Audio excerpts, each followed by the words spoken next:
I want you to forget about the concept of talent.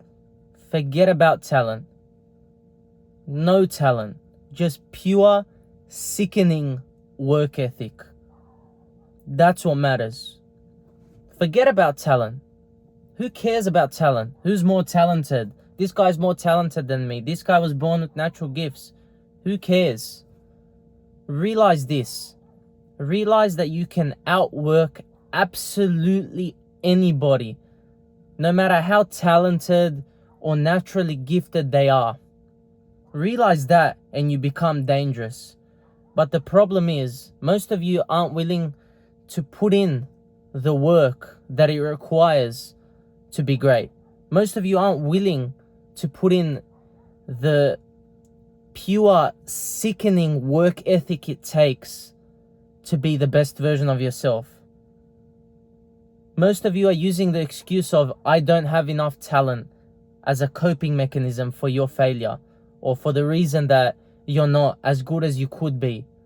Because I promise you, if you put your head down and just work and grind that out as hard as you possibly can, day after day, month after month, year after year, how can you fail if you live like that? How can you fail if your work ethic is better than everyone else's? How can you fail if you wake up earlier than everyone else and grind? How can you fail when they're partying, when they're eating junk food, when they're at the cinema, when they're watching Netflix? You're working. You cannot fail if you live that way. The only way you fail is if you don't try. And most of you are simply not doing enough.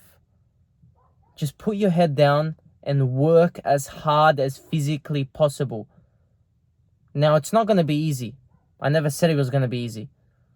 Because you need to understand that I don't care about talent. For me, it's about just pure, sickening, excruciatingly painful work ethic. What others aren't willing to do, I am willing to do. Go the extra mile. Because trust me, it's never crowded. And in that extra mile is where you realize your full potential. Don't worry about if you're gifted or not. Don't worry about who's more talented than you. Realize that you can outwork absolutely anybody, and you will become a dangerous man.